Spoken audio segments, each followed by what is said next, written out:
அஸ்ஸலாமு அலைக்கும் வரஹ்மத்துல்லாஹி வபரகாத்துஹு.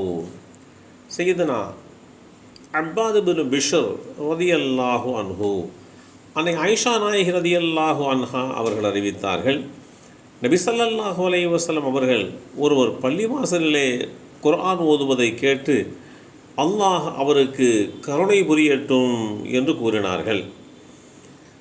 அன்னை ஆயிஷா நாயகி ரதியல்லாஹு அன்ஹா அவர்களுடைய மற்றொரு அறிவிப்பிலே, நபி ஸல்லல்லாஹு அலைஹி வஸல்லம் அவர்கள் என் வீட்டில் தஹஜ்ஜுத் தொழுகையை தொழுதார்கள். அப்பாது பின் பிஷ்ர் ரதியல்லாஹு அன்ஹு அவர்கள் பள்ளிவாசலிலே தொழுது கொண்டிருக்க அவர் குர்ஆனுடைய வசனங்களை ஓதுகின்ற குரலை செவிமடுத்து என்னிடம், ஆயிஷாவே, இது அப்பாதின் குரலா என்று கேட்டார்கள். ஆம், இது அப்பாதின் குரல்தான் என்று நான் பதிலளித்ததும் நபி ஸல்லல்லாஹு அலைஹி வஸல்லம் அவர்கள், யா அல்லாஹ், அப்பாதிற்கு கருணை புரிவாயாக என்று பிரார்த்தனை புரிந்தார்கள். இந்த செய்தி ஸஹீஹுல் புகாரியிலே 2655 என்ற எண்ணிலே பதிவு செய்யப்பட்டிருக்கிறது. அப்பாது பின் பிஷ்ர் ரதியல்லாஹு அன்ஹு அவர்கள் நபி ஸல்லல்லாஹு அலைஹி வஸல்லம் அவர்களுடைய தோழர்களில் மிகச்சிறந்தவர்களில் இவர்களும் ஒருவர். அவர்கள் ஒரு போர் வீரராகவும் ஆன்மீகத்தில் சிறந்து விளங்குகின்ற தன்மை கொண்டவராகவும் வேதமறை குர்ஆனை மிகவும் இனிமையான குரலில் ஓதும் திறமைக்காக அவர் குர்ஆனின் நண்பர் என்று நபித்தோழர்கள் மூலமாக அறியப்பட்டார்கள் என்பதையும் அவர்களுடைய வரலாற்றின் வாயிலாக நாம் தெரிந்து கொள்கிறோம். அப்பாது பின் பிஷ்ர் ரதியல்லாஹு அன்ஹு அவர்கள் சிறந்த வீரராகவும் வழிபாட்டில் மிகுந்த பக்தியோடும் ஆன்மீகத்திலும் சிறந்து விளங்கினார்கள்.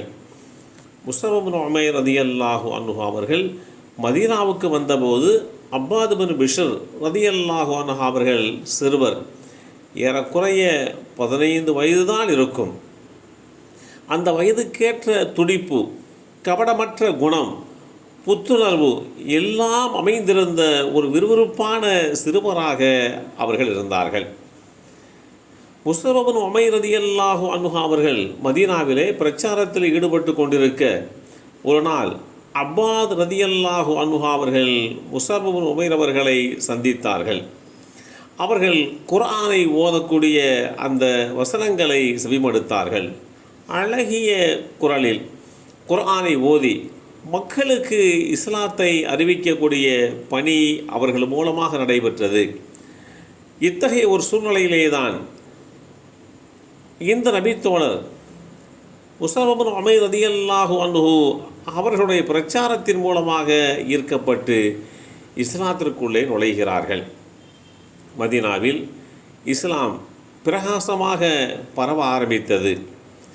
குர்ஆனை அப்பாது ரதியல்லாஹு அன்ஹு அவர்களும் கற்றார்கள். காலையோ மாலையோ ஓய்வோ அலுவலோ குர்ஆனை ஓதினார்கள், ஓதிக்கொண்டே இருந்தார்கள். எந்த அளவுக்கென்றால் அவர்கள் நபித்தோழர்களுக்கு மத்தியிலே ஓர் இமாமாக அடையாளம் காணப்படும் அளவுக்கு குர்ஆனை அவர்கள் அதிகமாக ஓதினார்கள்.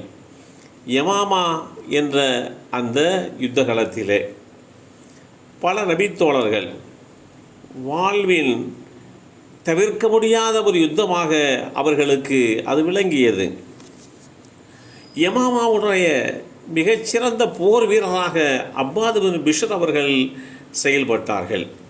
போர் உக்கிரமமாக நடந்து கொண்டிருந்த அந்த வேளையிலே சொல்லிக்கொள்ளும்படியான துளியளவு முன்னேற்றம் கூட இவர்களுடைய படையில் இல்லாத போது ஒரு கட்டத்திலே நபித்தோழர்களுக்கு மத்தியிலே கூட கருத்து வேறுபாடு ஏற்பட்ட அந்த சூழ்நிலையிலே அப்பாது பின் பிஷ்ர் ரதியல்லாஹு அன்ஹு அவர்கள் போகிற போக்கில் படையினர் முசைலமாவின் படையினரிடம் சரணடைந்து விடுவார்களோ என்று அஞ்சி பயப்படுகின்ற வகையிலே அவர்கள் ஒரு விஷயத்தை கையாண்டார்கள். தந்திரமான முறையிலே அந்த யுத்தத்திலே அவர்கள் நபித்தோழர்களை எல்லாம் ஒருநிலைப்படுத்தி அவர்களை ஒன்று சேர்த்து அந்த யமாமா யுத்தகலத்திலேயே அப்பாது பின் பிஷ்ர் ரதியல்லாஹு அன்ஹு அவர்கள் ஷஹீதாக்கப்பட்டார்கள், வீரமரணம் அடைந்தார்கள் என்பதோடு மாத்திரமல்லாமல் கடுமையான முறையிலே அவர்களுடைய உடல் சின்னாபின்னப்படுத்தப்பட்டு சிதைந்திருந்ததையும் நபித்தோழர்கள் பார்த்தார்கள். அந்த அளவிற்கு தன்னுடைய வாழ்க்கையிலே இந்த இஸ்லாமிய மார்க்கத்திற்காக வேண்டி கடுமையான முறையிலே போராடி போர் வீரராக குர்ஆனை ஓதுபவர்களில் சிறந்தவர்களாக விளங்கினார்கள். எல்லாம் வல்ல அல்லாஹு தஆலா அவர்களுடைய வரலாற்று பின்னணியை உணர்ந்து கொண்டு படிப்பினை பெறுகின்ற நல்லூர்களாக நம்மையும் நம் சந்ததிகளையும் அல்லாஹ் ஆக்கி வைப்பானாக. அஸ்ஸலாமு அலைக்கும் வரஹ்மத்துல்லாஹி வபரகாத்துஹு.